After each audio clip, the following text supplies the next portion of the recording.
नारायणं नमस्कृत्यं नरं चैव नरोत्तमं देवीं सरस्वतीं व्यासं ततो जयमुदीरयेत्। व्यासाय विष्णुरूपाय व्यासरूपाय विष्णवे नमो वै ब्रह्मदेवाय वसिष्ठाय नमो नमः। यं ब्रह्मा वरुणेन्द्ररुद्रमरुतस्तुन्वन्ति दिव्यैस्तवैः वेदैः सङ्गपदाक्रमोपनिषद्गायन्ति यं सामगाम्। ध्यानावस्थिततद्गतेन मनसाः पश्यन्ति यं योगिनो यस्यान्तं न विदुसुरासुरगणा देवाय तस्मै नमः। मूकं करोति वाचालं पङ्गं लङ्घयते गिरिं यत्कृपातमहं वन्दे परमानन्दमाधवम्। गुरुर्ब्रह्मा गुरुर्विष्णु गुरुदेवो महेश्वर गुरुः साक्षात् परब्रह्म तस्मै श्री गुरवे नमः। श्री शिव महापुराण को जय। श्री राष्ट्रदेव भगवान पशुपतिनाथ को जय। नेपालामा को जय। व्यासी भगवान को जय। सद्गुरुदेव भगवान को जय।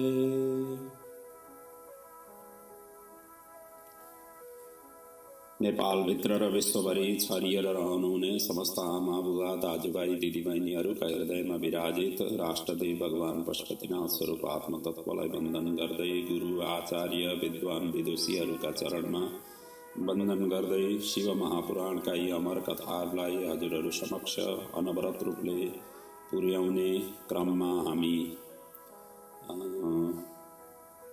शिव महापुराणको अन्तिम वायवीय संहिताको पनि अन्तिम भाग उत्तर भागमा हामी छौँ र आजसम्म मतलब हिजोसम्मका कथामा हामीले 11औं अध्यायसम्मका कथालाई हामीले चिन्तन मनन गरिसकेका छौँ।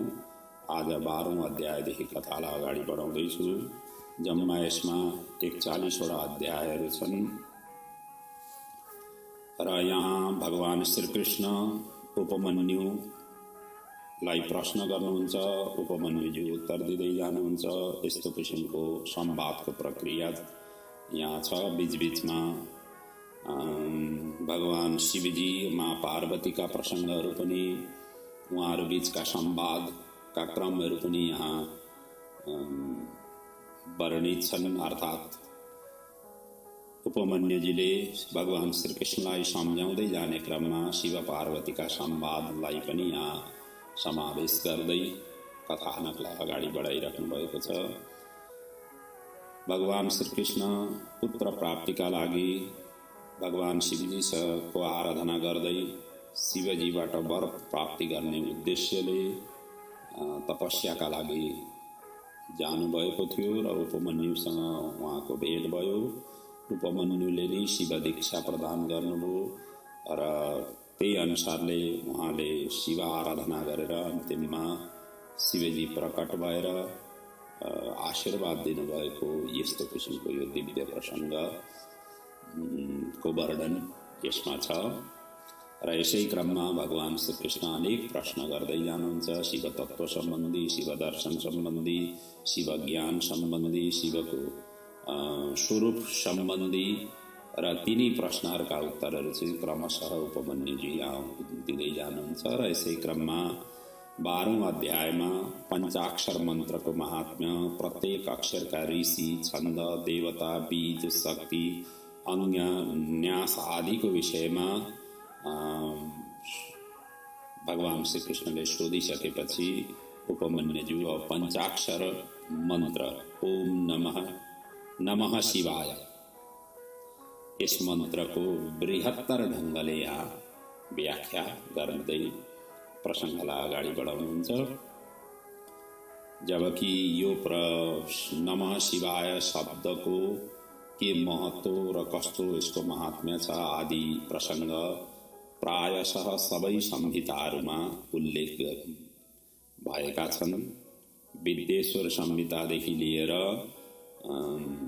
यो कैलाश संहितासम्म यो प्रसङ्गलाई यत्र तत्र व्यापक ढङ्गले चिन्तन मनन भइसकेका छन् र यसको अर्थ यो हो कि कुनै पनि ग्रन्थमा एउटै कुराहरू बार बार दोहोरिनु भनेको चाहिँ त्यो कुरालाई विशेष रूपले फोकस हुन सकोस्, त्यो कुरा चाहिँ समाजमा म्यासेज जान सकोस्, त्यो कुरा चाहिँ एकदम गर्नै पर्ने रहेछ भन्ने कुरोको सङ्केत चाहिँ पाठकहरूले लिनुपर्ने हुन्छ अथवा श्रोतावर्गले चाहिँ त्यसलाई लिनुपर्ने हुन्छ। बार बार एउटै प्रसङ्ग आउनुको अर्थ, बार बार दोहोरिनुको अर्थ यसरी बुझ्नु भनेर ग्रन्थहरूमा ग्रन्थका जुन अन्वेषणकर्ताहरूले त्यसरी सङ्केत गरेका छन्। र यसको अर्थ यो हो कि नमः शिवायमा सबै मन्त्रहरू समाहित छन् र यसलाई निरन्तर जप, अनुष्ठान, आराधना, उपासना गर्नु श्रेयस्कर हुन्छ, कल्याणदायक हुन्छ भन्ने कुरोलाई जोड दिन खोजिएको हो। उपमन्युजी यहाँ अब यो पञ्चाक्षर मन्त्रको महात्म्य यसरी वर्णन गर्नुहुन्छ। पञ्चाक्षरस्य माहात्म्यं वर्षकोटिशतैरपि अशक्यं विस्तरात् वक्तुं तस्मा संक्षेपत शृणु। पञ्चाक्षर मन्त्र नमः शिवाय र ओम पनि जोडियो भनेदेखि षडाक्षर मन्त्र हुन्छ र यो षडाक्षर मन्त्र सबै कामनाहरूको पूर्ण फल प्रदान गर्ने महामन्त्र हो र समस्त मन्त्रहरूको यो सार हो। यसको बृहत्तर ढङ्गले व्याख्या गर्दै जाने हो भनेदेखि वर्ष कोटि शतैरपि अशक्यम, अशक्यम वर्ष कोटि शतैरपि अर्थात् यसको व्याख्या गर्दै जाने हो भनेदेखि करोडौं वर्ष लाग्दा, मतलब व्याख्या गर्दै जाँदाखेरि पनि यसको पार पाइन सकिँदैन, त्यति ठुलो महात्म्य यो षडाक्षर मन्त्रको छ भन्दै अगाडि भन्नुहुन्छ। यो मन्त्र चाहिँ समस्त मन्त्रहरूको सार हो, अर्थ गम्भीरताले भरिएको मन्त्र हो, सबै सिद्धि प्रदान गर्ने यो मन्त्र हो, मनलाई दिव्य र निर्मल बनाउने मन्त्र हो, सम्पूर्ण सिद्धि र कामनाहरूको पूर्ण गराउने यो मन्त्र हो। जसरी वटवृक्षको बीचमा महान वृक्ष लुकेको हुन्छ त्यसरी नै यो मन्त्र सूक्ष्म भएर सबै अर्थले परिपूर्ण भएको भनेर यसरी सम्झिनुपर्छ। अर्थात् यो मन्त्रबाटै सबै मन्त्रहरू निस्तृत भएका हुन्, प्रकट भएका हुन् भन्ने कुरालाई यसरी सम्झिँदाखेरि सरल र सहज हुन्छ। त्यसै र ओम इत्येकाक्षरे मन्त्रे स्थितः सर्वगतः शिवः, ओम मात्रैमा भगवान शिवजी समाहित हुनुहुन्छ। यो एकाक्षर मन्त्रमा त्रिगुणातीत, सर्वज्ञ, सर्वकर्ता, द्युतिमान, सर्वव्यापी प्रभु शिव प्रतिष्ठित हुनुहुन्छ। ईशानादि सूक्ष्म एकाक्षर रूप ब्रह्म हुन्। यी सबै क्रमशः नमः शिवाय मन्त्रमा स्थित छन्। शिवजी भने यसमा वाच्य वाचक रूपमा विराजित छन्। यही प्रक्रिया अनादिकालदेखि नित्य चल्दै आएको हो। यो मन्त्र विधिवाक्य हो, अर्थवाद होइन। यो जान्नु नै शिव ज्ञान प्राप्त गर्नु हो, यही नै परम पद पनि हो। यो षडाक्षर मन्त्रबाटै 7 करोड मन्त्र, महामन्त्र, उपमन्त्र प्रकट भएका हुन्। अहिले जति वेदहरूमा जति पनि मन्त्रहरू छन् ती मन्त्रहरू जम्मा जम्मी 7 करोडको सङ्ख्या भनिएको छ र यी 7 करोड मन्त्रहरू निस्किएको कहाँबाट भन्दाखेरि यसको मूल खोज्दै जाँदाखेरि ओम नमः शिवायमा गएर टुङ्गिन्छ। अर्थात् यसैबाट यी सबै मन्त्रहरू निस्केका हुन्, प्रकट भएका हुन्। यसरी बुझ्दाखेरि झन् सरल हुन्छ भन्दै यहाँ भन्नुहुन्छ। साङ्गानि वेदशास्त्राणि स्थितानि षडाक्षरे नतेन सदृशं तस्मात् मन्त्रोऽपि परः क्वचित् सप्तकोटि महामन्त्रे उपमन्त्रे अनेकदा मन्त्र षडाक्षरो भिन्न सूत्रम वृत्त्यात्मनः यथा। अर्थात् यो षडाक्षर मन्त्रमा नै 6 अङ्गसहित सम्पूर्ण वेद र शास्त्र विद्यमान छन्। षडाक्षर मन्त्र भने वृत्ति र सूत्र झैं अलग छ। जति शिवज्ञान र जुन जुन विद्यास्थान छन् ती सबै षडाक्षर मन्त्र रूपी सूत्रकै संक्षिप्त भाष्य हुन्, जसले ओम नमः शिवाय यस मन्त्रलाई दृढतापूर्वक जप गर्छ या हृदयमा स्थापित गर्छ या गरिरहेको छ या गर्दैछ या गर्नेछ, उसले समस्त शास्त्रको अध्ययन शुभ कृत्यहरूको अनुष्ठान गरिरहेको भन्ने सम्झिनुपर्छ। त्यसैले भनिएको छ किम तस्य बहुभिर मन्त्रै शास्त्रैर्वा बहुविस्तरैः यस्य नाम शिवायेति मन्त्रोऽयं हृदि संस्थित अन्त्यजो वा धमो वापि मूर्खो वा पण्डितो विवाह पंचाक्षर जपे निष्ठो मुच्यते पाप पंजरात। पाप रूपी पंजरा अर्थात् पिंजडाबाट निस्किनु छ भनेदेखि यो षडाक्षर मन्त्रलाई नित्य जप गर्नाले अनुष्ठान गर्नाले अन्त्यजको पनि उद्धार हुन्छ, अधमको पनि उद्धार हुन्छ, मूर्खको पनि उद्धार हुन्छ, पण्डितको पनि उद्धार हुन्छ। र त्यसै र अरू शास्त्रहरू पढिराख्नु चिन्तन मनन गरिराख्नु पर्दैन, यही मन्त्रमै यी सबै शास्त्रहरू समाहित छन्। त्यसरी यसलाई नित्य निरन्तर उपासना आराधना गर्दाखेरि कल्याण हुन्छ भनेर यसरी भनिएको छ। घोर कलिकालग्रस्त पापी मनुष्य पनि यो षडाक्षर मन्त्र जपले मुक्त हुन्छन्। यो मन्त्रले शिव पूजा अर्चन गर्नाले सबै थोक प्राप्त हुन्छ। ब्रह्माजीले सृष्टिको आदिमा एक एक मुखबाट पञ्चाक्षरको एक एक अक्षरलाई जप गरेर सृष्टि विस्तार गर्ने सामर्थ्य प्राप्त गरेका थिए। त्यस पछाडि उनले नै मानस पुत्र मुनिहरू र अन्यलाई पनि यही मन्त्रको उपदेश प्रदान गरे, जसको जप गर्नाले सबैले सिद्धि प्राप्त गरे। जब प्रलय हुन्छ त्यसबेला सम्पूर्ण स्थावर जङ्गम यही पञ्चाक्षरमै समाहित अर्थात् विलय हुन पुग्छन्। यहीबाट प्रकट भएका हुन् र यसैमा आएर विलय हुन्छन्। त्यसैले भनिएको छ प्रलये समनो प्राप्ति नष्टे स्थावर जङ्गमे तदा वेदास्थ शास्त्राणि सर्वे पञ्चाक्षरे स्थिताः।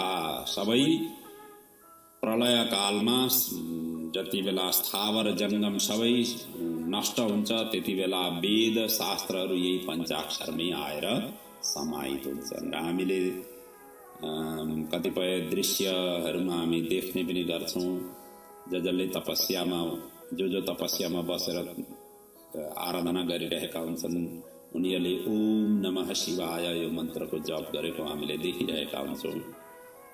कतिपय टिभीका सिरियलहरूमा कतिपय त्यस्ता प्रसङ्गहरूमा कुनै दैत्यहरूले आफू बलशाली हुनका लागि तपस्या गर्दाखेरि जप्ने नि मन्त्र यही हो, देवताहरूले पनि जप्ने मन्त्र यही हो, मनुष्यले पनि जप्ने मन्त्र यही हो। त्यो भनेर त्यो दृष्टिकोणले यहाँ यो षडाक्षर मन्त्रको विशेष महत्त्व प्रदान गरिएको छ। अर्थात् मनुष्य जीवन प्राप्त गरेर अरू मन्त्रहरूको साधना गर्नलाई आफूसँग त्यस्तो ज्ञान हुँदैन, ज्ञान भए पनि उच्चारण शुद्ध हुँदैन, अरू उच्चारण शुद्ध नहुँदाखेरि अर्थ अनर्थमा पुग्दछ। त्यसैले यो सरल पनि छ, सहज पनि छ, जति बेलै पनि जसको पनि मुखबाट सहजै ढङ्गले यसलाई उच्चारण गर्न सकिएको हुनाले यो मन्त्रको नि जाप गर्दा सबै मन्त्रहरू यसैभित्र आउँदछन् र यसलाई निरन्तर साधना उपासना आराधनामा एउटा अङ्ग बनाएर लानुपर्छ भन्ने किसिमको यहाँ उपमन्युजी भगवान श्रीकृष्णलाई बताइराख्नु भएको छ। अब अगाडि गएर पञ्चाक्षर मन्त्रका ऋषि छन्द देवता आदिको वर्णन गर्नुहुन्छ। पञ्चाक्षर मन्त्र उच्चारण गरेर पूजा अर्चन ध्यान जप साधना गर्नाले नरकवास हुँदैन, सिधै शिव समीप त्यस्ता व्यक्तिहरू पुग्दछन्। चाहे पासले बाँधिएको होस् या पासबाट मुक्त भएको होस्, पञ्चाक्षर मन्त्रको आश्रय लियो भने निसन्देह मुक्ति पाउँछ। बद्धो वाप्यथ मुक्तो वः पाशात् पञ्चाक्षरेण पूजयेन् मां समुच्चेत नात्र कार्यः विचारणः। बद्ध होस् मुक्त होस् या पासदेखि पासमा बाँधिएको होस् त्यस्ता व्यक्तिले पञ्चाक्षर मन्त्रको उच्चारण गरेर पूजा आराधना उपासना साधना गर्नाले त्यस्ता व्यक्तिहरू स्वतः मुक्त हुन पुग्दछन्। पञ्चाक्षर मन्त्र साक्षात् शिव स्वरूप हो। वाच्य शिवजी हुन् भने वाचक षडाक पञ्चाक्षर मन्त्र हो। त्यसैले वाच्य वाचक स्वरूप यो मन्त्रले साक्षात् शिवजीलाई स्पष्ट पार्छ। अगाडि नमः र पछाडि शिवाय भनेर यसरी उच्चारण गर्नुपर्दछ र यसको ध्यान विधि यसरी वर्णन गरिएको छ। ध्यान गर्दा कसरी गर्ने नमः शिवायलाई त्यसको यहाँ विधि वर्णन गरिएको छ। यो नमः शिवायलाई एक देवीको रूपमा ध्यान गर्नुपर्दछ, एउटी सुन्दरी स्त्रीको रूपमा ध्यान गर्नुपर्दछ जो यसरी गरिन्छ। देवीको अङ्ग कान्ति तपाईको सुवर्ण समान छन्, 3 पयोदरमाथि उठेका छन्, जो 4 भुजा र 3 नेत्रयुक्त छिन्। शिरमा बाल चन्द्रमाको मुकुट सुशोभित छ। 4वटा हातमा क्रमशः पद्म, उत्पल, वरद र अभयको मुद्रा धारण गरेकी छिन्। मुखाकृति सौम्य छ। समस्त शुभ लक्षण शुभ आभूषण युक्त र श्वेत कमलको आसनमा विराजित छिन्। यसरी ध्यान गर्नुपर्दछ। चतुर्भुजा त्रिनयनः बालेन्दु कृतशेखरः सर्वलक्षण सम्पन्ना सर्वाभरण भूषिता यसरी गर्नुपर्दछ। यो देवीको अङ्गमा 5वटा वर्ण छन् जुन सूर्य किरण झै प्रकाशित छन्। ती वर्ण पीत, कृष्ण, धूम्र, स्वर्णिम र रक्त हुन्। यी वर्णलाई अलग अलग प्रयोग गर्दा भने बिन्दु र नादले विभूषित गर्नुपर्दछ। बिन्दुको आकृति अर्धचन्द्र झै र नादको आकृति दीप शिखा झै छन्, त्यस्तो किसिमले चिन्तन गर्नुपर्दछ। यो मन्त्रका सबै अक्षर बीज रूपका रूपमा छन् र त्यही अनुसारले उपासना गर्नुपर्दछ। यो मन्त्रमा वामदेव ऋषि पंक्ति छन्द शिव देवता मम बीज यम शक्ति वाम कीलकम रहेका छन्। त्यसैले भनिएको छ यहाँ वामदेवो नमः ऋषि पंक्ति छन्द उदाहृतम देवता शिव एवाहम मन्त्रस्यास्य वरानने। अनि अगाडि भनिएको छ मन्त्र महारणमा भने ओम बीजम नमः शक्ति र शिवाय कीलकम उल्लेख गरिएको छ। त्यसरी यो मन्त्र महारणमा चाहिँ त्यसरी अलिकति फरक ढङ्गले व्याख्या गरिएको छ, तर शिव पुराणमा चाहिँ जो अहिले वर्णन गरियो त्यसरी गरिएको छ। यसै गरी नमः शिवाय वर्णका ऋषिहरूमा क्रमशः गौतम, अत्रि, विश्वामित्र, अंगिरा र भारद्वाज हुन्। छन्दहरूमा क्रमशः गायत्री, अनुष्टुप, त्रिष्टुप, बृहति र विराट हुन्। देवताहरूमा क्रमशः इन्द्र, रुद्र, विष्णु, ब्रह्मा र स्कन्द हुन्। पञ्चमुख शिवजीका यी क्रमशः अक्षर स्थान पनि हुन्। यसको मूल विद्या शिव, शैव, सूत्र र पञ्चाक्षर हुन्।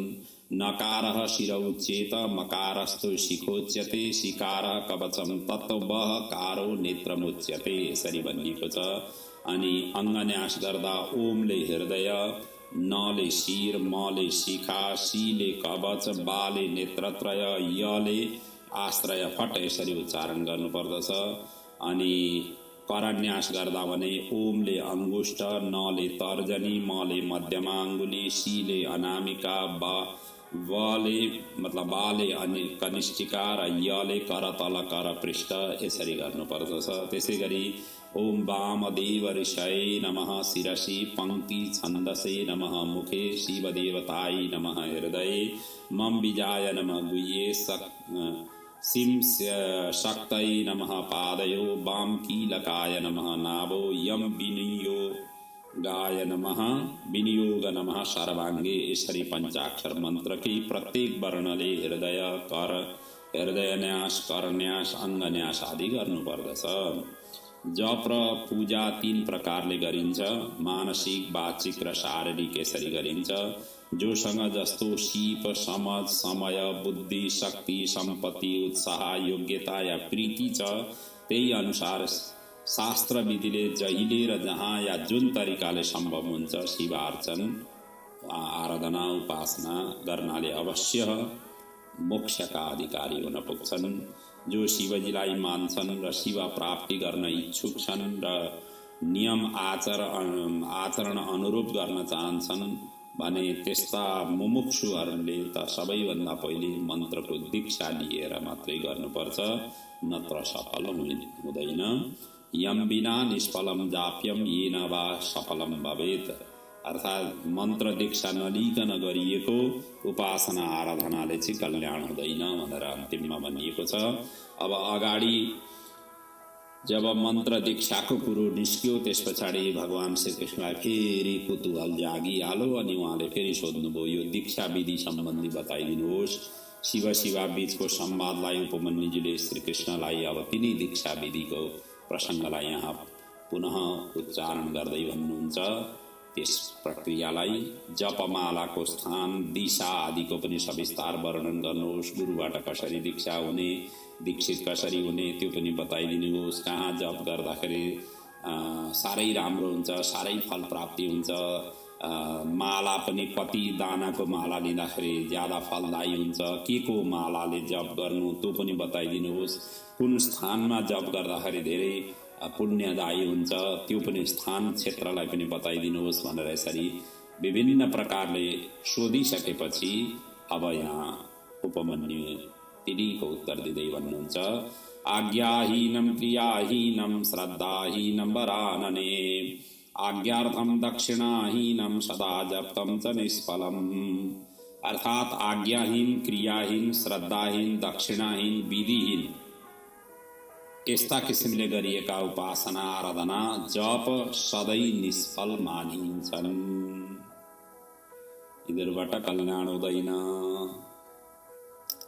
त्यसै र शिष्य साधकले सबैभन्दा पहिले तत्त्ववेता आचार्य, जपशील सद्गुण सम्पन्न ध्यान योग परायण गुरुको सेवामा उपस्थित भएर तन मन धन वाणी आदिले यथा योग्य सेवा गर्नुपर्छ।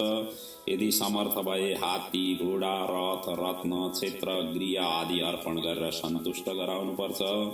गुरुले पनि शिष्यलाई कमसे कम 1 संवत्सरसम्म परीक्षा परख गरेर उपयुक्त लागेमा मात्र शुभ तिथि नक्षत्र योग हेरेर शिष्यको अनुग्रह अनुसार र विधि सम्मत मेरो ज्ञान दिनुपर्छ।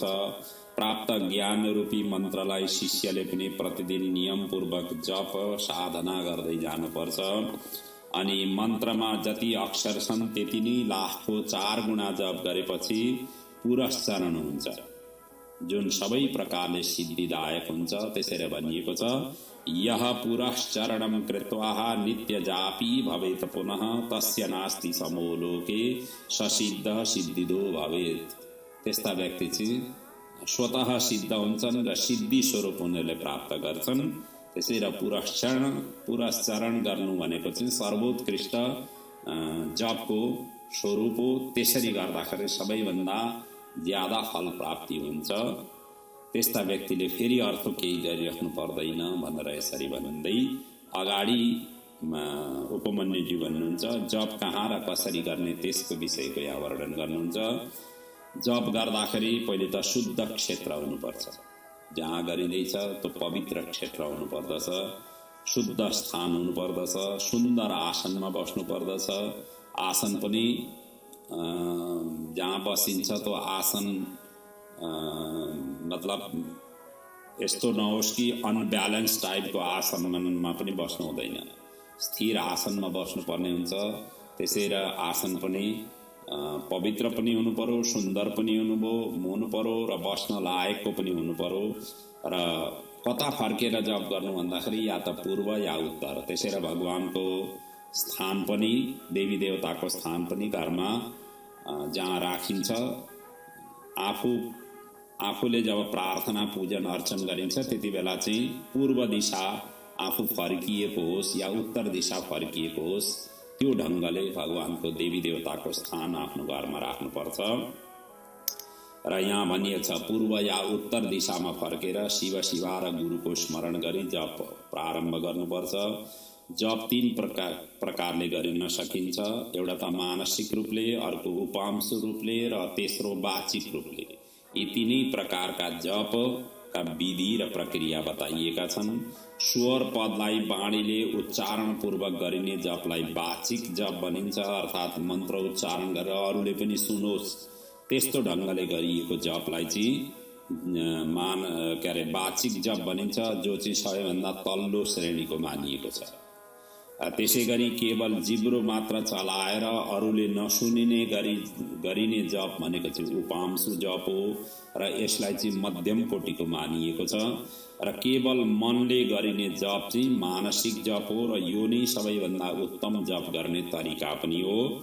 वाचिकले 1 गुणा फल प्राप्त हुन्छ भने उपांशुले 100 गुणा र मानस जपले 1000 गुणा फल दिन्छ। त्यसैले जप गर्दाखेरि यो हिसाबले गर्दा श्रेयस्कर हुन्छ। यो त नमः शिवायका लागि मात्रै हैन, हामीले जुन नित्य निरन्तर जप गरिरहेका हुन्छौँ ती मन्त्रहरूका पनि यही आधारलाई बेसिक सिद्धान्त भनेको यही हो। सबै मन्त्रका जाप आराधना उपासना गर्ने यही नै स्वरूप हो, त्यसरी गर्नुपर्छ। आदि र अन्त्यमा प्राणायाम गरिने जप अगर्भ हुन्छ भने प्राणायाम पूर्वक गरिने जप सगर्भ हुन्छ, जुन उत्तम पनि हो। अगर्भ वा सगर्भ तत्र शस्यते, अर्थात अगर्भ और सगर्भमा सगर्भलाई चाहिँ श्रेष्ठ मानिएको छ, जुन चाहिँ प्राणायाम पूर्वक गरिने जपलाई चाहिँ सगर्भ जाप भनिन्छ। त्यसरी गर्नु श्रेयस्कर हुन्छ। अब कति दानाको माला को मालाले जप गर्ने त्यसको पनि प्रश्न आउँछ। अब त्यसको उत्तर दिँदै उपमन्युजी भन्नुहुन्छ, औंलाले जप गर्दा 1 गुणा फल प्राप्ति हुन्छ, रेखाले जप गर्दा 8 गुणा फल प्राप्ति हुन्छ, जिया पोताको बीजबाट बनेको मालाले जप गर्दा 10 गुणा फल प्राप्ति हुन्छ, शङ्खको मालाले जप गर्दा 100 गुणा फल प्राप्ति हुन्छ, मुगाको मालाले जप गर्दा 1000 गुणा फल प्राप्ति हुन्छ, स्फटिक मणिको मालाले जप गर्दा 10,000 गुणा फल प्राप्ति हुन्छ, मोतीको मालाले जप गर्दा 1,00,000 गुणा फल प्राप्ति हुन्छ, पद्माक्षले जप गर्दा 10,00,000 गुणा फल प्राप्ति हुन्छ, सुवर्णको मालाले जप गर्दा 1,00,00,000 गुणा फल प्राप्ति हुन्छ, कुशको गाँठ या रुद्राक्षको मालाले जप गर्दा भने अनन्त गुणा फल प्राप्ति हुन्छ।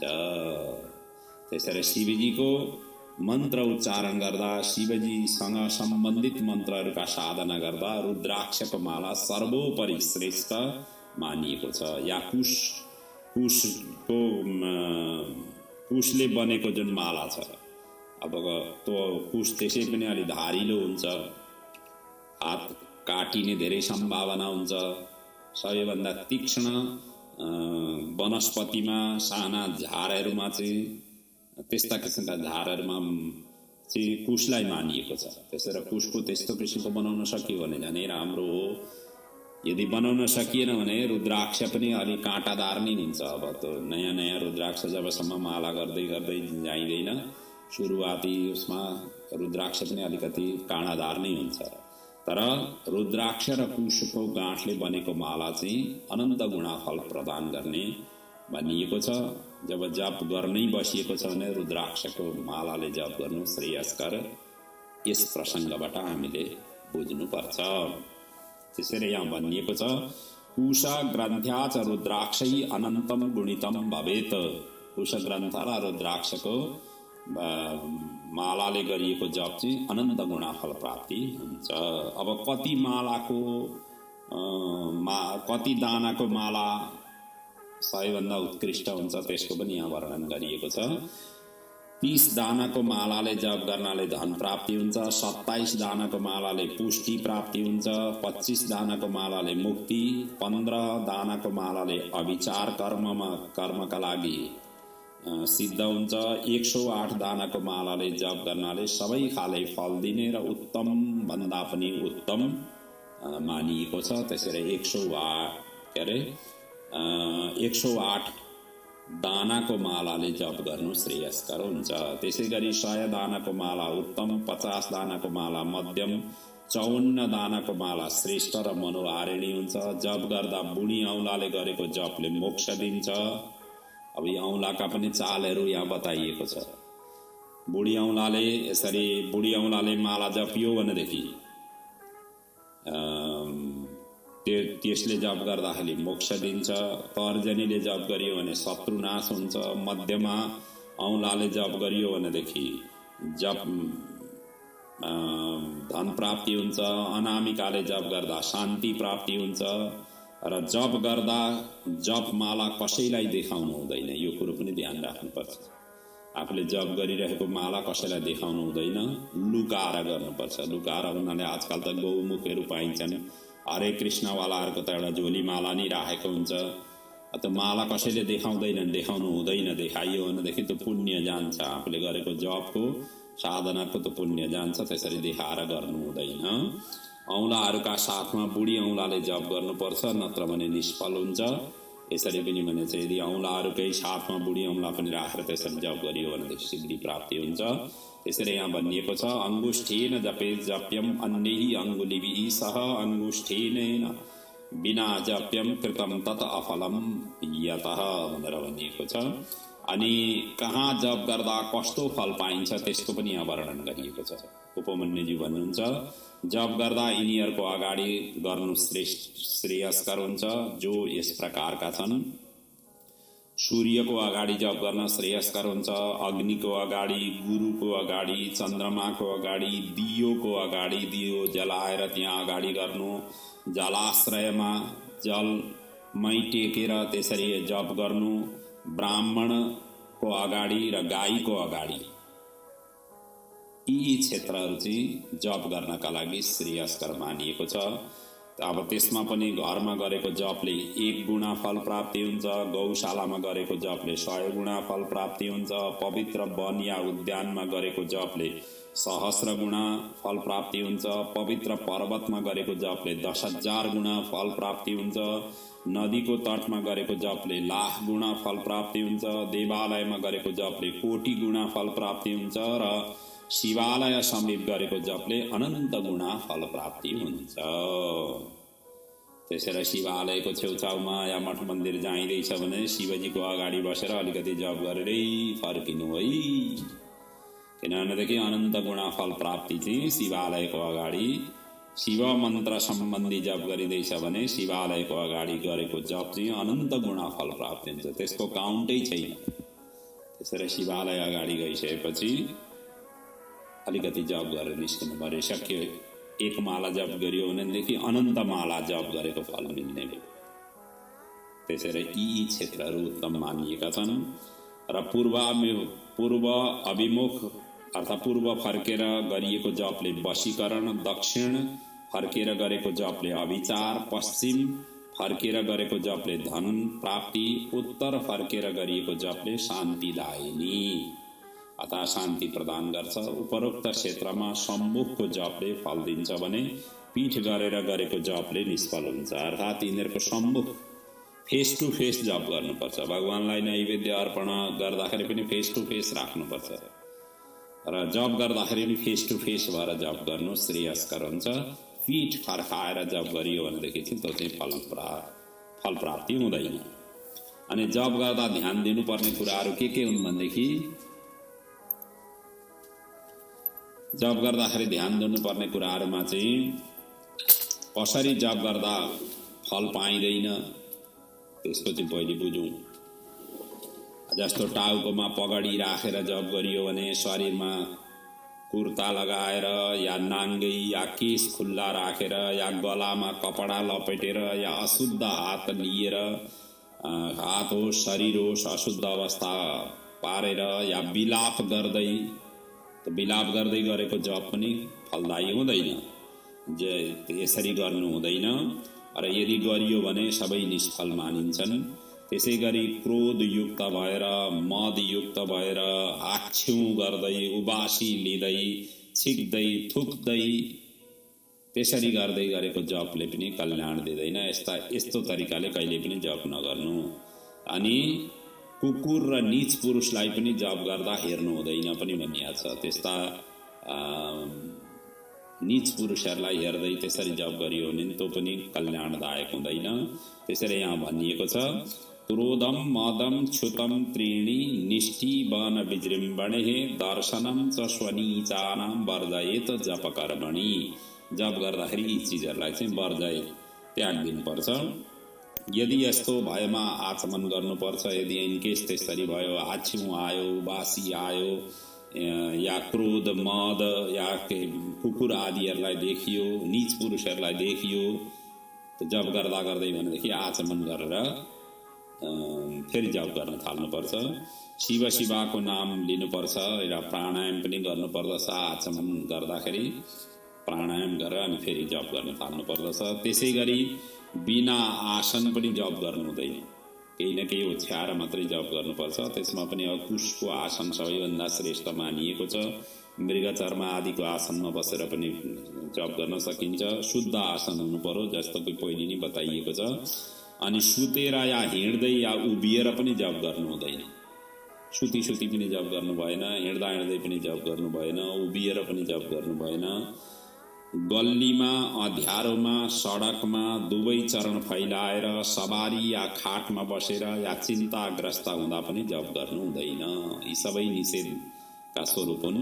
भन्ना मतलब यो हो कि साँकुरो गल्लीमा, अँध्यारो क्षेत्रमा, अँध्यारो न अँध्यारो छ त्यस्ता जप गरियो, या सडकमा भयो, या दुवै चरण फैलाएर दुईटै आफ्ना चरणहरू चाहिँ यसरी फैलाएर, या सवारी गर्दै त्यस्तामा गरेका जप, खाटमा बसेर गरेको जप, खाटमा बोस्, कुर्सीमा बोस्, त्यसरी गरेको जप पनि पूर्ण फल त्यसरी फल प्राप्ति हुँदैन। यसरी भनिएको छ। सधैँ सर्वदा सदाचारमा रहेर जप गर्नुपर्दछ। किनभनेदेखि आचार नै सर्वश्रेष्ठ हो। आफू आचारवान भइएन भनेदेखि त्यो मन्त्रको पनि सिद्धि हुँदैन। त्यसैले भनिएको छ, आचारः परमो धर्म, आचारः परमं धनम, आचारः परमं विद्या, आचारः परमा गति। आचारहीन पुरुषे लोके भवति निन्दितः, परत्र च सुखी न स्यात्, तस्मा आचरवान भवेत्।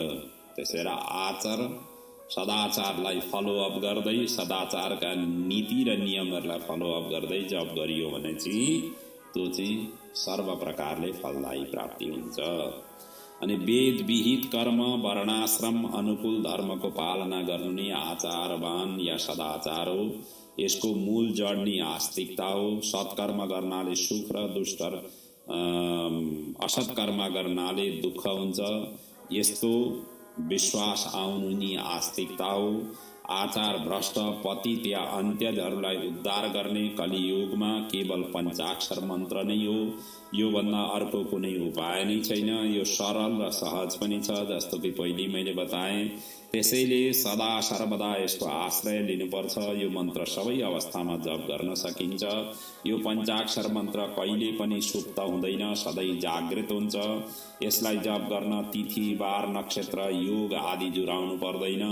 यो मन्त्र कसैको शत्रु पनि होइन। यो मन्त्र सधैँ सुसिद्धि, सिद्धि या साध्य जुन रूपले प्राप्त भएको फलदायी नै हुन्छ। सिद्ध गुरुबाट लिएको भए सुसिद्धि, असिद्ध गुरुबाट लिएको भए सिद्ध, र परम्पराबाट प्राप्त भएको भए साध्य स्वरूपको फल यो मन्त्रले प्रदान गर्छ। त्यसैले भनिएको छ, सिद्धेन गुरुणादिष्टः सुसिद्धि इति कथ्यते, असिद्धेनापि वा दत्तः सिद्ध साध्यस्तु केवल। त्यसरी वर्णन गरिएको छ। जो शिव, गुरु र मन्त्र प्रति श्रद्धा राख्छ, उसले गुरुद्वारा साधित भएको होस् या नहोस् केही फरक पर्दैन, अर्थात् फलदायी नै हुन्छ। अरू मन्त्रहरूलाई सिद्ध गर्नाले यो मन्त्रले सिद्धि पाउँदैन, तर यो मन्त्रलाई सिद्धि गरियो भने सबै मन्त्रहरूले सिद्धि अटोमेटिकली नै पाउँछन्। र अरू मन्त्रमा दोष हुन्छन्, तर यस मन्त्रमा दोष हुँदैन। त्यसैले पञ्चाक्षर मन्त्रको सधैँ आश्रय लिनुपर्दछ। आश्रयेत परमां विद्याम साक्षात् पञ्चाक्षरी बुध। यसको चाहिँ आश्रय लिएर आफ्नो कल्याण गर्नुपर्छ भन्दै यो प्रसङ्गलाई यहाँ पूर्ण गरेर अगाडि भगवान श्रीकृष्णले शिव संस्कार दीक्षा विधिको विषयमा सोधेपछि अब उपमन्युजी शिवजीद्वारा वर्णन गरिएको दीक्षा विधान वर्णन यहाँ गर्न थाल्नुहुन्छ। शिव उपमन्युजी भन्नुहुन्छ, अब यहाँ त्रिविध दीक्षा निरूपणको विषयमा, गुरु महात्म्यको विषयमा, शिष्यको परीक्षाको विषयमा यहाँ वर्णन गरिराख्नु भएको छ। उपमन्युजी भन्नुहुन्छ, हे कृष्ण, दीयते येन विज्ञानं क्षीयते पाशबन्धनं, तस्मा संस्कार एवायं दीक्षेत्येऽपि च कथ्यते।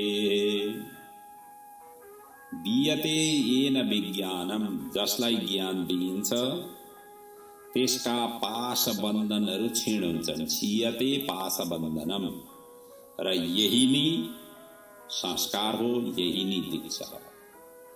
ज्ञान दिएर पाश बन्धनलाई मुक्त गराउनु नै संस्कार हो, त्यही नै दीक्षा हो। शिवजीले शैवागममा साम्भवी, शास्त्री र मान्त्री 3 किसिमको दीक्षा त्यहाँ वर्णन गरिएका छन्। शिवशास्त्रमा शैवागममा त्यसरी वर्णन गरिएका छन्। अब यी 3 प्रकारका दीक्षाको चाहिँ यसरी वर्णन गरिएको छ।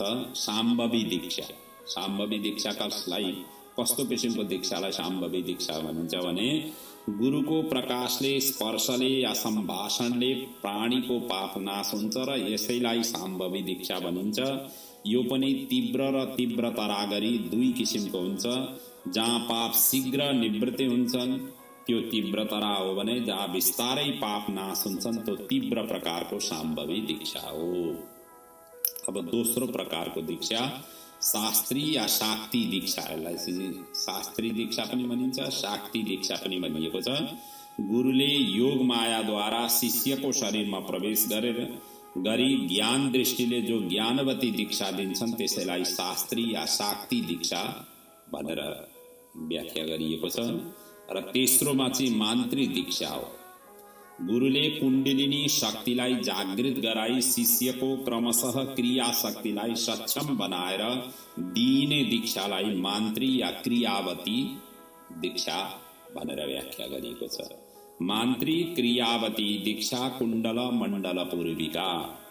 गुरुले आफूसँग भएको ज्ञान र शक्तिले शिष्यलाई सबै किसिमको आनन्दको अनुभूति दिलाउनु पर्छ। जब गुरुले पराशक्तिको बोध गराउँछन् तब उनको शरीरमा कम्प, रोमाञ्च आदि विकार उत्पन्न हुन्छन्। यस्तो लक्षण देखेर गुरु शिष्य आफै एक अर्काको परीक्षा पनि हुन्छ। त्यसै र यी 3 प्रकारका दीक्षाका स्वरूप त्यहाँ वर्णन गरिएका छन्। अब अगाडि गुरुको महिमाको यहाँ वर्णन गरिएको छ। गुरु नै शिव हुन् र शिव नै गुरु हुन्। विद्या प्रदान गर्नेलाई शिवजी नै गुरु बनेर अवतरण भएका हुन्। त्यसैले शिव तत्त्व, विद्या र गुरुको पूजन समान फलदायी हुन्छ। यथा शिव तथा विद्या, यथा विद्या तथा गुरु, शिव विद्या गुरुणा च पूजया सदृशं फलम्।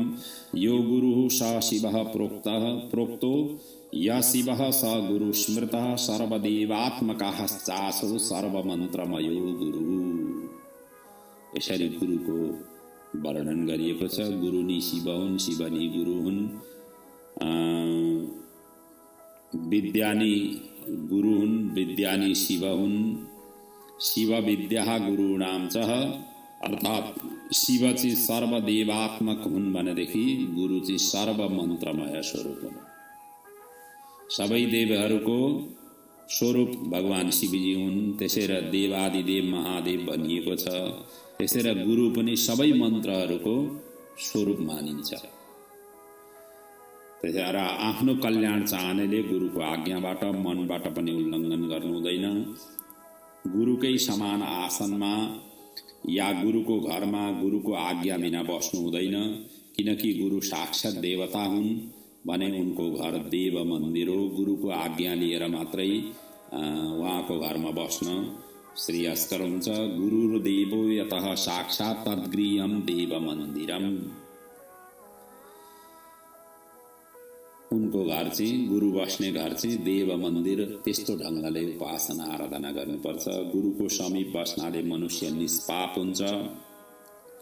जसरी आगोको नजिक राखेको जुनसुकै पदार्थ हो त्यो पग्लिन्छ या डढ्दछ या पग्लिन्छ।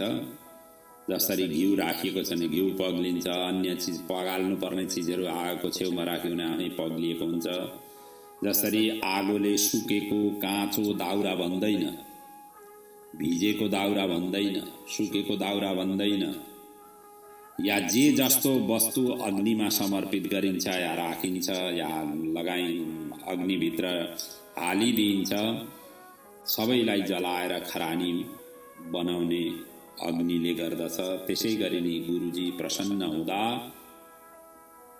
सबै प्राणीहरूको अर्थात् शिष्यहरूको उनको समीपमा रहँदाखेरि ज्ञात अज्ञात सबै पाप ताप सन्ताप सबै भस्म हुन पुग्छन्।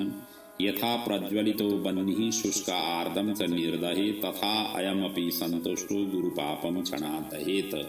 गुरुले चाहिँ त्यस्ता पापबाट तुरुन्तै दहन गरिदिनुहुन्छ। मन वाणी कर्मले गुरुलाई कहिल्यै पनि क्रोधित गराउनु हुँदैन। गुरुजी क्रोधित भएमा आयु श्री ज्ञान सत्कर्म सबै नाश हुन्छन्। यम नियमहरू भङ्ग हुन पुग्छन्, यज्ञ निष्फल हुन पुग्छ र अन्त्यमा रौरव नरकमा जानुपर्छ। त्यसैले गुरुलाई कहिल्यै पनि नाराज गराउनु हुँदैन, दुःख दिनु हुँदैन, नाराज गराउनु हुँदैन, गुरु वाक्यको उल्लङ्घन गर्नु हुँदैन, गुरुको आज्ञालाई उल्लङ्घन गर्नु हुँदैन, आदि इत्यादि छल कपट गर्नु हुँदैन। यदि गरियो भनेदेखि अन्तिममा नरक रौरव नामको नरकमा जानु पर्दछ। त्यसैले यहाँ भनिएको छ मनसा कर्मणा वाचा गुरु उद्देश्य यत्नतः श्रेयो अर्थो चेत नरो धीमान मिथ्याचारा नाचरेत। गुरुका अगाडि कहिले पनि मिथ्याचार भएर प्रस्तुत हुनुहुँदैन। तत्त्ववेता गुरुले मात्र मुक्ति दिलाउन सक्छन्। ज्ञान तत्त्वले नै परमानन्दलाई प्राप्ति गराउँछ। त्यसैले तत्त्वबोध प्राप्त गरेको छ व्यक्तिलाई नि उसैलाई नै आनन्द देखाउन सक्छ जसले त्यस्तो किसिमको प्राप्त गरेको छ। अर्थात् हिन्दीमा एउटा कहावत छ, पहुँचे हुए व्यक्ति ही पहुँचा सकते हैं। भन्ना मतलब जो पुगिसकेको छ त्यस्तो स्वरूपमा जो स्थापित छ त्यस्ता व्यक्तिले मात्रै पुर्याउन सक्छन्। त्यसैले गुरुलाई पनि गुरु धारण गर्नुभन्दा पहिले गुरुलाई पहिले पहिचान गर्नुपर्छ। गुरुमा के कति सामर्थ्य छ, शक्ति छ, त्यो पहिले परीक्षण गर। पहिले गुरु तुरुन्तै नबनाउनु र गुरुले पनि तुरुन्तै शिष्य बनाउँदैन। होलसेलमा त्यसरी गुरुले पनि शिष्य बनाउँदैन। यदि बनाउँदैछन् भनेदेखि त्यस्ता गुरुमा केही सोच्नु पर्ने हुन्छ। गुरुले पनि शिष्यको, शिष्यले पनि गुरुको, दुवैजनाले परीक्षण गरेर मात्रै गुरु धारण गर्नुपर्छ। ज्ञान बिनाको गुरुले पार लाउन सक्दैन, मुक्ति दिलाउन सक्दैन। जसले शिव तत्त्व बोध गरेको छ ऊ स्वयं मुक्त हुन्छ र त्यस्ता मुक्त व्यक्तिले मात्रै मुक्ति गराउन सक्छ। आफै समस्यामा आफै समस्यामा ग्रसित भएको व्यक्तिले कसरी समस्याबाट उद्धार गर्न सक्छ?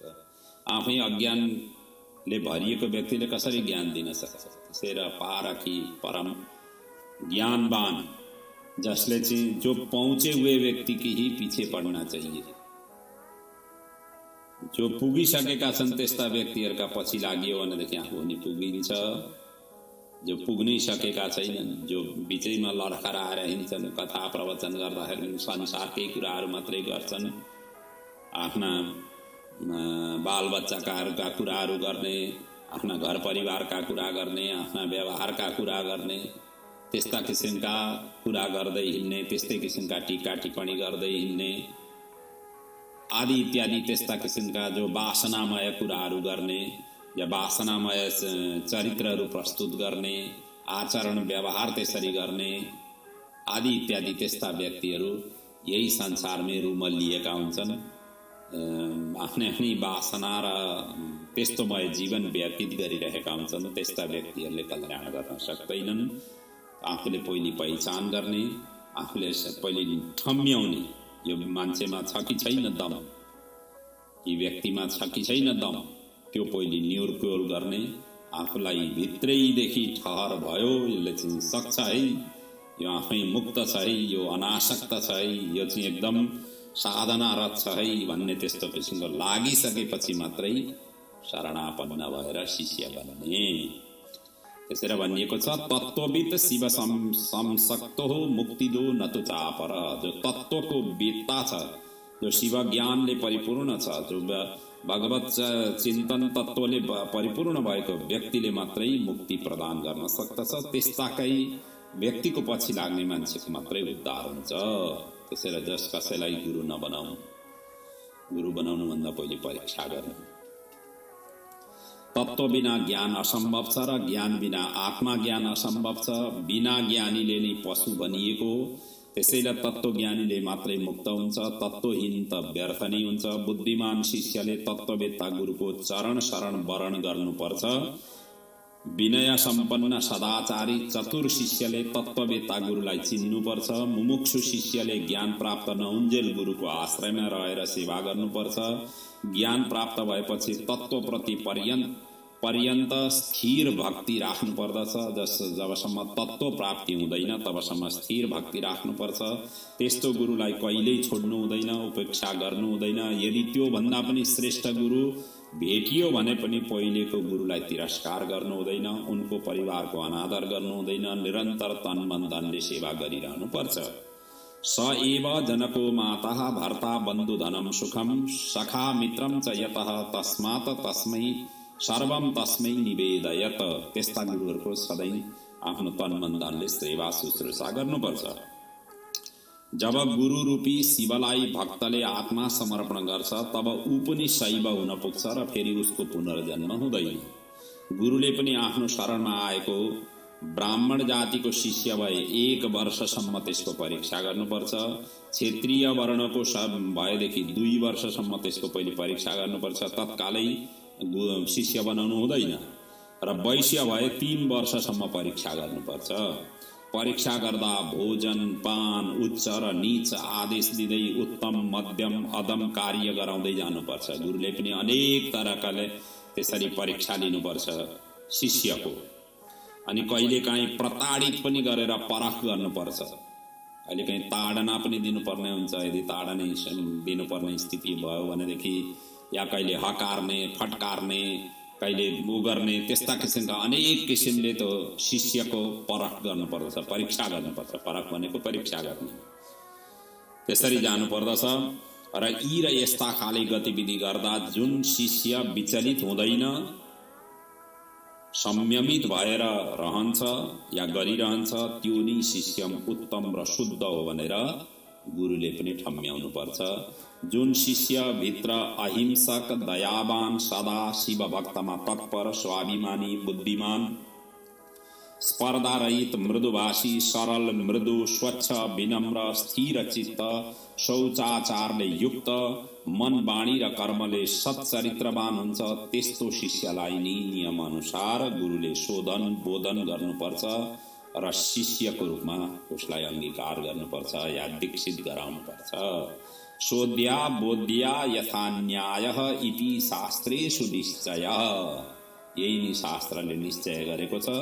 त्यसलाई शोधन बोधन सबैतिरको परीक्षा गर्नुपर्छ। यदि स्त्री शिष्य बन्न चाहन्छन् भने उनले पतिको आज्ञा लिनुपर्छ। पति छैनन् भने सन्तानसँग आज्ञा लिनुपर्छ। यदि अविवाहित भए मातापितासँग आज्ञा लिनुपर्छ। शूद्र पतित या वर्णशंकर भए केवल चरणोदक प्रदान गरेर शुद्ध गराउनुपर्छ। यदि ब्राह्मण जातिमा वर्णशंकर भए उनको शुद्धि माताको कुल अनुसार गर्नुपर्छ। र जो कोही शिवको अन्तिममा भनिएको छ, जो कोही शिवको आश्रयमा आउँछन् या आउन चाहन्छन् उनीहरूको संस्कार गुरुले गर्नुपर्छ, गुरुको अधीनमा हुनुपर्दछ। त्यसरी गरिएको शिष्यले मात्रै आफ्नो जीवनबाट मुक्त हुन सक्छ आदि इत्यादि भनेर यो प्रसङ्गलाई यहाँ पूर्ण गरिएको छ। अब अगाडिका प्रसङ्गहरूमा शिव दीक्षा, शिष्य संस्कार, षडत्व विचार, साधक संस्कार, मन्त्र महात्म्य, आचार्यद्वारा शिष्यलाई अभिषेक गर्ने विधि अर्थात् शिष्यलाई आचार्य बनाउने त्यो विधि, त्यस किसिमका प्रसङ्गहरूको वर्णन गरिएको छ। अब यी अध्यायहरूमा यस्ता किसिमका प्रसङ्गहरू वर्णन गरिएका छन् जुन चाहिँ भगवान श्रीकृष्णले प्रश्न गर्दै जानुहुन्छ। यिनी प्रश्नहरू गर्दै जाँदा उपमन्युजीले क्रमशः उत्तर दिँदै जानुहुन्छ।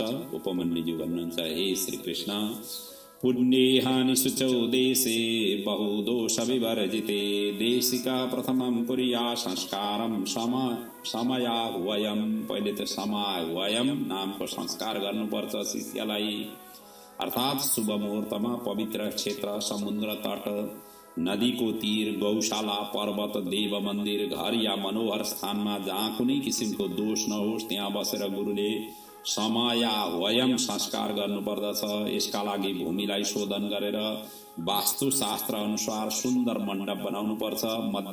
मध्य भागमा वेदी बनाएर अष्टदिशामा 8 कुण्ड निर्माण गर्नुपर्दछ। मण्डप अत्यन्त सुन्दर, चारैतिर ध्वजा पताकाले सुशोभित भएको, चन्दवा तोरण सुगन्धित द्रव्य आदिले सुवासित भएको त्यस्तो किसिमको मण्डल बनाउनुपर्छ।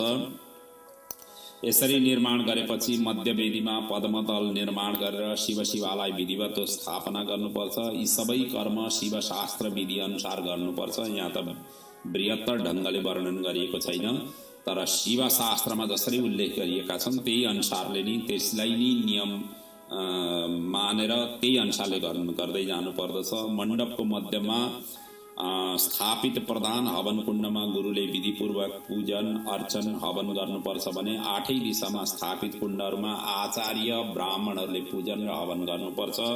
त्यसपछि पश्चिम द्वारबाट संस्कारयुक्त शिष्यलाई भित्र प्रवेश गराउनुपर्छ। शिष्यलाई उत्तराभिमुख र गुरुले पूर्वाभिमुख भएर प्रोक्षण पुष्पले ताडन गरेर शुद्ध गर्नुपर्दछ। त्यसपछि शिष्यको शिरमा गुरुले वरदहस्त राखेर आफ्नो शक्तिलाई प्रवेश अर्थात् प्रदान गर्दै नाडीको सन्धान गर्नुपर्छ। त्यस पछाडि वैश्यत्वबाट क्षेत्रीयत्व हुँदै ब्राह्मणत्वमा प्रतिष्ठापन गराउनुपर्छ। त्यसपछि गुरुले परिष्कृत शिष्यलाई वर्धनी प्रधान कलश, त्यसलाई वर्धनी कलश पनि भनिन्छ, को जलले अभिषेक गरी शुद्ध सेतो वस्त्र धारण, भस्म धारण, रुद्राक्ष धारण गराएर कानमा बिस्तारै शिव मन्त्रको दीक्षा दिनुपर्छ।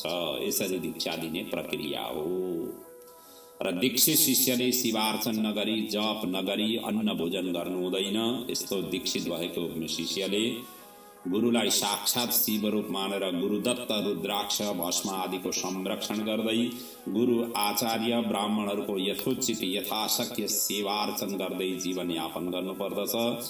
यो नै समाह्वय विधि हो, जसको विधिवत धारण र निरन्तर साधनाले शिवपुरको प्राप्ति हुन्छ भनेर अन्तिममा भनिएको छ।